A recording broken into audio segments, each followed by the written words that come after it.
안녕하십니까. 조선일보 경제부의 박사기자 방현철입니다. 이 시간은 받으면 많이 버는 방현철 박사의 머니머니입니다. 예, 이번 시간에는 지난 시간에 이어 한 번 더 리치고 인베스트먼트의 홍춘옥 대표님 모시고 이야기를 나눠보도록 하겠습니다. 이번 시간은 좀 재미있는 주제라고도 할 수 있는데요. 예, 동학개미들의 포트폴리오 점검법 이걸 가지고 한번 얘기를 해보도록 하겠습니다. 네. 저기 동학개미들 그러면 이제 작년에 코로나 위기로 이제 외국인들이 주식 팔 때 우리 한국 주식시장 우리가 구하자 하면서 한국 주식을 산 이분들 초보 투자자들이 많잖아요. 맞습니다. 이분들 과연 이익을 봤을까요? 안타깝게도 지난해 한 해 새로 계좌를 열었던 분들의 운영 성과를 살펴보면 네, 마이너스를 기록한 것으로 일단 연구 결과들이 나오고 있습니다. 안타깝네요. 예, 이게 왜 그러냐면 두 가지 예. 때문이었는데 예, 일단 가장 중요한 문제는 뭐냐면 음. 수수료로 모든 수익을 다 토해내셨더라라는 거죠. 아니 요새 주식 거래 수수료 얼마 안 되잖아요. 예, 그런데 이제 슬리피지라고 저희들이 이제 부르는 살고 팔 때마다 아무래도 우리는 어떤 주식을 살려면 매도 호가 좀 가격이 높은 쪽에 있는 걸 가지고 사야 되고 네, 팔 때는 매수 호가 쪽에다 내려놓고서 팔아야 되지 않습니까? 네.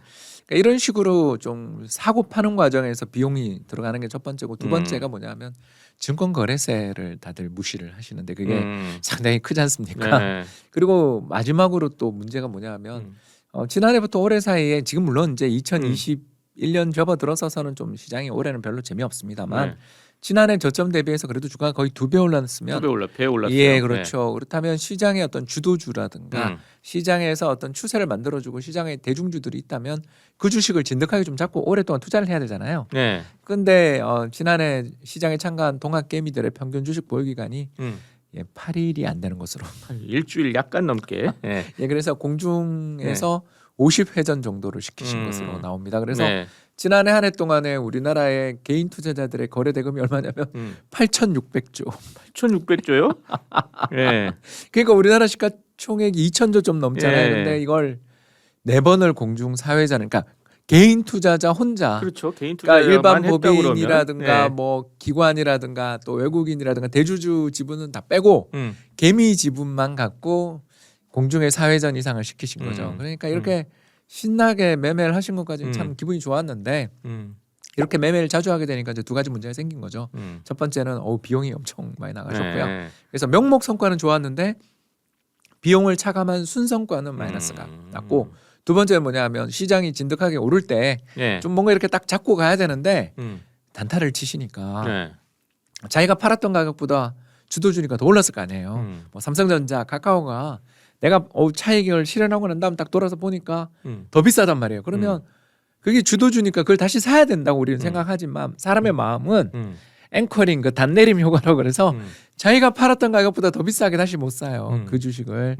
그게 사람 마음 아니겠습니까? 그렇죠. 네. 그렇게 되면서 점점 주도주들로부터 좀 멀어지게 되는. 소위 다른 잡주라고 그러죠. 막 이런 것들에 이제 관심을 두기 시작해요. 예, 그리고 이제 또 개미 투자자들이 가지고 있는 또 다른 편향 중에 하나가 뭐냐면 절대 가격에 너무 집착하시잖아요. 그래서 가격이 5만 원이다. 비싸. 와, 5천 원이다. 싸. 이렇게 생각하시는데 네. 사실은 주식 가격이라는 것은 그 회사의 자산 가치라든가 이익 성장성 대비 주가가 비싸냐 안 비싸냐를 살펴봐야 되는데 절대 주가를 가지고 자꾸 이야기하시다 보니까 네. 점점 비싼 주식들 가격이 계속 올라가는 주식들을 멀리하고 싼 주식들로 내려오는데 이제 문제가 시장이라는 게 여러분 잘 알아두셔야 되는 게 뭐냐면 주가가 빠질 때는 다 같이 빠져요. 주식시장이 원래 그렇게 생겨먹었습니다. 주가가 빠질 때는 그동안 잘 나가던 1등주나 꼴등주나 다 같이 빠져요. 근데 반대로 주가가 오를 때는 전체 주식의 절반도 잘 안 오릅니다. 이게 왜 그러냐면 주도주로 모든 에너지가 집중되기 때문에 네. 주도주에서 소외된 기업들은 주가가 그냥 그저 그런 수준이거나 아니면 다른 테마나 세력들 죄송합니다만 세력이 존재하는 건 사실이니까요.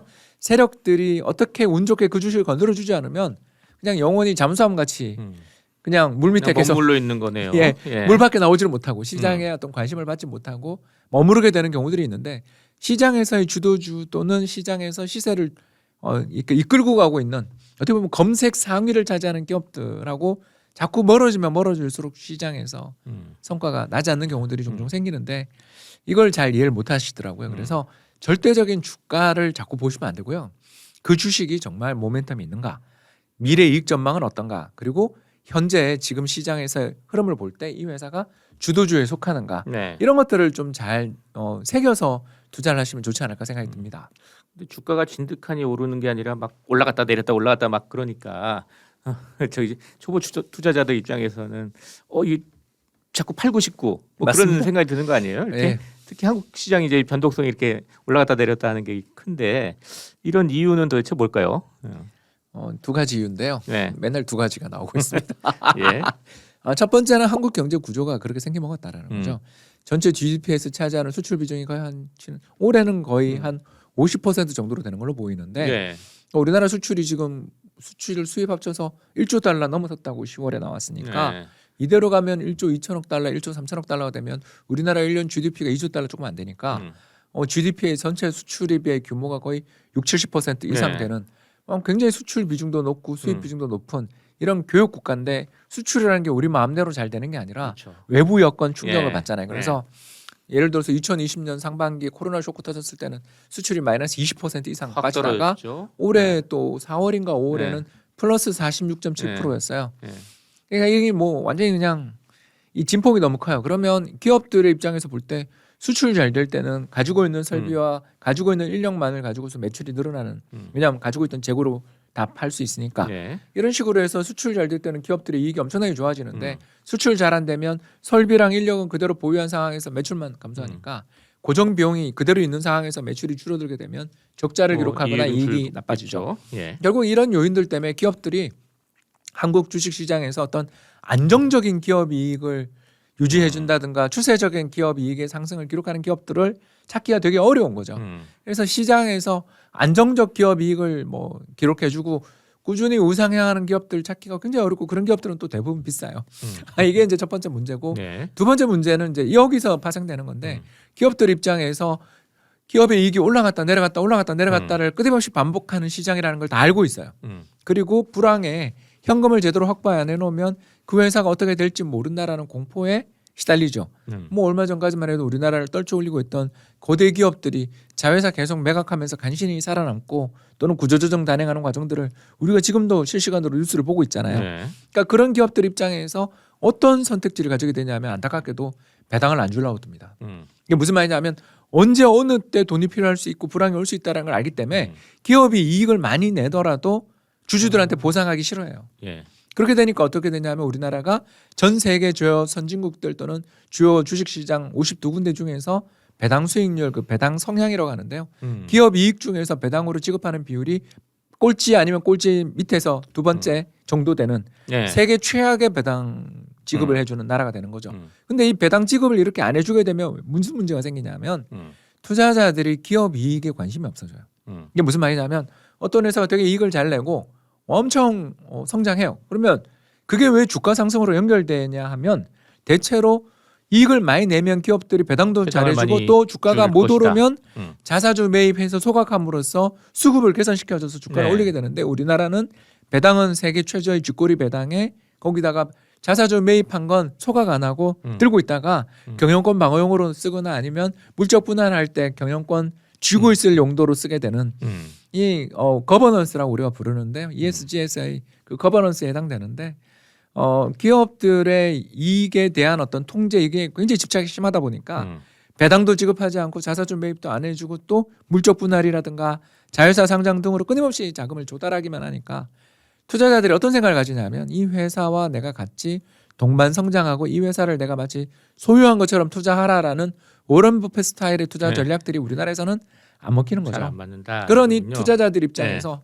어떤 생각을 하냐 하면 세력이 붙었냐 이게 테마냐 이게 누구랑 가깝냐 대통령 후보랑 누구 가깝냐가 더 중요한 투자의 판단 테마가 되니까 시장이 뭐가 이루어지냐면 단타 지옥이 펼쳐지게 되는 거죠.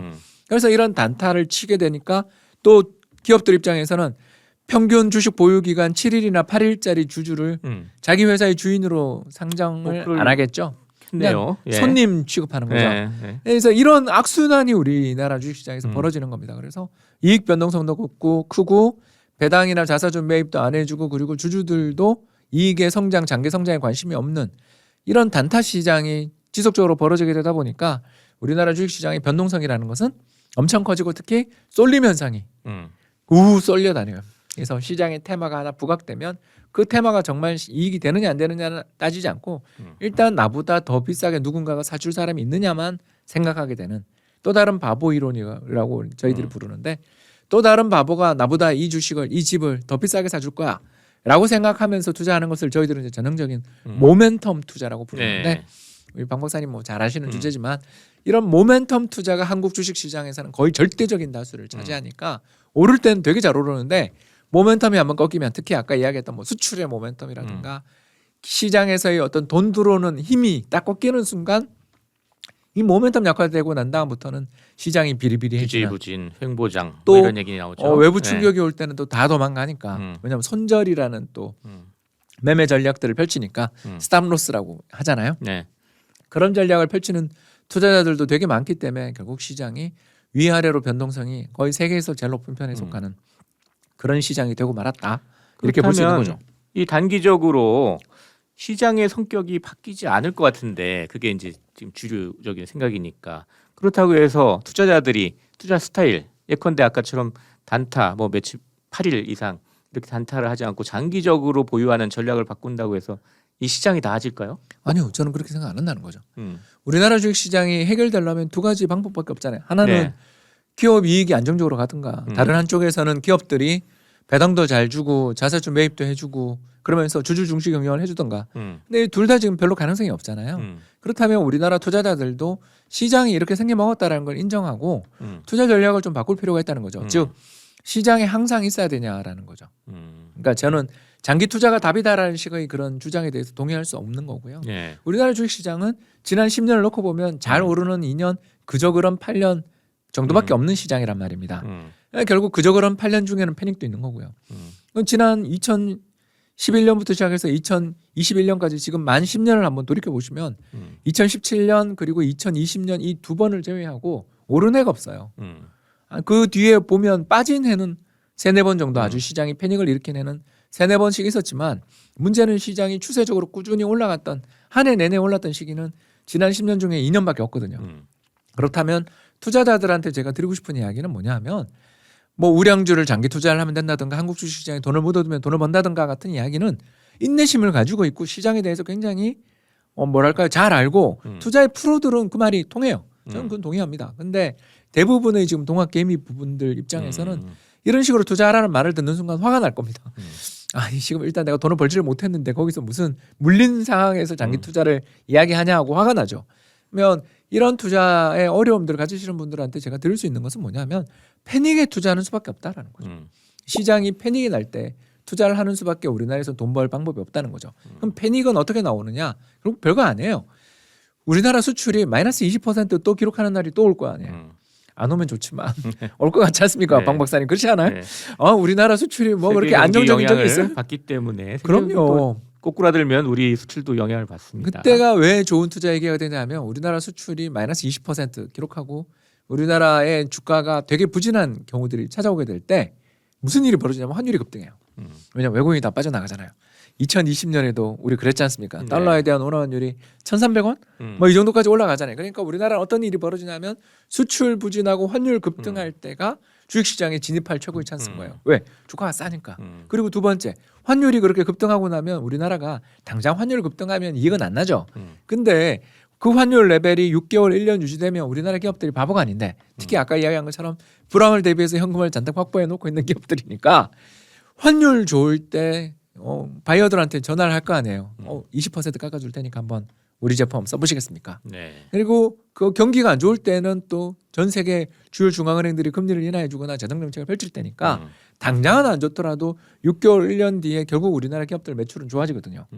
그러니까 위기가 발생했을 때 그때는 정말 너무 힘들지만 6개월, 12개월을 생각해 보면 그런 시장에 패닉이 발생하고 환율이 급등할 때가 주식을 싸게 살 수 있는 절호의 기회가 되는 거죠. 결국 동학개미들이 주식시장에 들어올 때는 잘한 거네요. 잘했는데 예. 왜 계속 머물러 있어야 되느냐라는 식으로 제가 묻고 싶은 거죠. 음. 그러니까 무슨 말이냐면 매매를 계속 해야 되는 건 증권사만 좋은 일 시키는 거고 나라만 좋은 일 시키는 거죠. 물론 증권거래세를 통해서 정부가 이번에 뭐 세수가 50조가 더 거쳤니 이런 이야기들이 나오는 게 다 우리 동학개미 덕분이라는 거 저도 압니다. 네. 물론 이제 부동산도 많이 거쳤죠. 아무튼간에 우리가 세수 추계가 긍정적인 방향으로 서프라이즈가 났다라는 건 우리들 투자자들이 엄청나게 매매를 하면서 부동산을 보유하면서 주식을 매매하면서 나라에게 좋은 일을 시킨 건 인정합니다만 내가 돈을 벌어야지. 그걸 돈 못 벌었잖아요. 그러니까 저는 이렇게 생각해요. 우리나라 시장이 패닉에 빠지고 우리나라 수출이 마이너스 20% 이상 결속하고 환율이 200원씩 오르고 하는 나라 망한다 소리가 들릴 때 들어가야 되는 거고 반대로 주식시장에 슈퍼 사이클이 왔네. 이제 대세 상승이 왔네 같은 그런 좀 죄송합니다. 시덥잖은 이야기들이 나오기 시작하면 우리나라 지난 10년 동안 호황이 1년 이상 간 적이 단 한 번도 없다니까요. 그런 시장에서 우리 경제라는 것은 모멘텀 말고는 별로 없는 시장에서 모멘텀이 극에 달할 때 모든 사람들이 그냥 삼성전자만 사면 되지 또는 부동산은 강남만 사면 되지 같은 그런 이야기들을 할 때 종목 선정하느라고 뭐하러 고민해 뭐 이런 이야기들이 들릴 때가 매도하고 다시 달러로 가거나 다른 자산 우리나라 자산들이 그렇게 오르면 다른 나라 자산도 이제 오를 순서잖아요. 서학 개미를 하러 가면 되지 굳이 한국 주식에서 이 테마가 좋아 저 테마가 좋아 하면서 계속 그렇게 잦은 매매를 하면서 증권사랑 정부한테 좋은 일만 시킬 이유가 뭐가 있냐 이 말씀을 좀 드리고 싶은 거죠. 그렇다면 현재 이 동학개미인들의 포트폴리오 어떻게 점검을 해야 됩니까? 두 가지를 물어보자는 거죠. 국가들 균형을 좀 그렇죠. 찾아야 얘기인가요? 예, 첫 번째 지금 내가 들고 있는 종목이 네. 정말 미래가 전망이 밝고 이제 앞으로 수출이 잘 되고 매출이 늘어나서 저평가돼서 들고 있는 거냐 아니면 샀다가 물려서 들고 있는 거냐를 잘 판단해 보는 거죠. 그러니까 우리가 항상 투자를 할 때 질문을 해야 되는 게 바로 이 질문이에요. 네. 내가 지금 이 순간 새로 투자를 시작하는 입장이고 포지션이 없다고 생각할 때 이 주식을 들고 갈 것인가? 그걸 물어보면 답이 나오거든요. 대부분. 네. 그래서 내가 지금 내가 새로 기존의 포지션을 얻고 새로 투자를 하고 있는 입장인데 이 주식을 새로 살 것인가를 생각해서 주식의 포트폴리오를 생각해야 되는 거고요.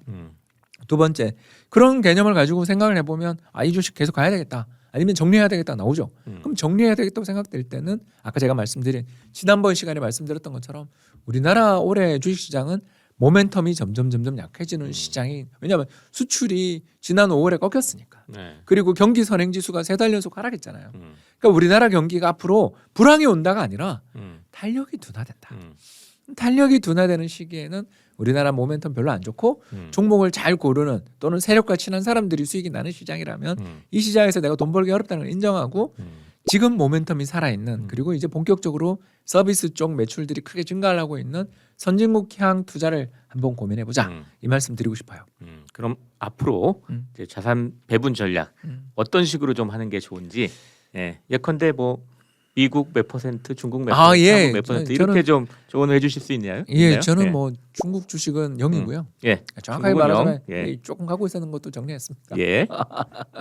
왜 그러냐면 한국이나 중국이나 둘 다 같은 나라예요. 그러니까 두 나라 국민들 사이가 안 좋을 뿐이지 두 나라 경제 구조가 똑같잖아요.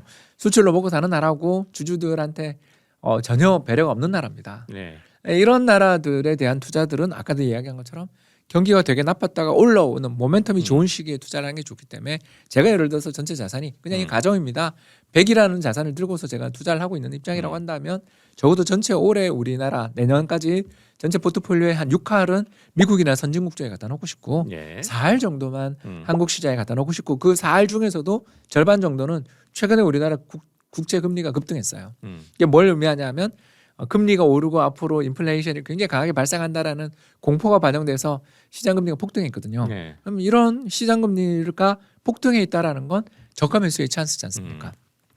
패닉에 난 걸 사는 거는 주식만 해당되는 게 아니거든요. 채권도 그리고 나머지 60%라면 저는 그 60%는 세 가지로 첫 번째는 선진국 주식, 선진국 채권 그리고 마지막 세 번째는 선진국 리츠를 선호하고 있습니다. 그래서 지금 제 포트폴리오에서 가장 어떻게 보면 최근에 비중이 가장 큰 게 선진국 리츠가 돼버렸는데요. 왜냐하면 올해 성과가 엄청 좋았습니다. 그래서 요새는 저는 약간 선진국 리츠가 너무 오버슈팅인 것 같기도 해서 아까 이야기했던 3분법 투자에서 본다면 최근에 비중이 너무 커서 선진국 리츠는 아까 이야기했던 선진국 쪽의 비중의 3분의 1 정도만 남겨놓고 다시 그걸 조금 팔아서 최근에는 미국 국채도 조금 사고 있는 그래서 전체 포트폴리오를 놓고 보면 5개로 나눠서 2개는 한국 주식, 한국 채권 나머지 3개는 미국 주식, 채권 그리고 리츠로 이렇게 포트폴리오를 짜는 것을 권고드리고 있습니다. 비중은 비슷비슷하게 20%씩. 알겠습니다. 자 오늘은 리치고 인베스트먼트의 홍춘욱 대표와 함께 동학개미들의 포트폴리오 점검법에 대해서 얘기를 나눠봤습니다. 자, 마지막으로 저희 구독자, 시청자 여러분께 마무리 인사 짧게 부탁드리겠습니다. 예, 국장이 어렵다고 해서 너무 절망하고 슬퍼하지 마시고요. 서학개미라는 대안이 있다. 그리고 자산 포트폴리오의 다각화가 어려울 때 힘이 된다라는 것을 말씀드리고 싶습니다. 네, 감사합니다. 지금까지 함께해 주신 리치고 인베스트먼트의 홍춘욱 대표, 그리고 저는 조선일보 경제부의 박사기자 방현철이었습니다. 그럼 다음 시간에 또 뵙도록 하겠습니다. 감사합니다.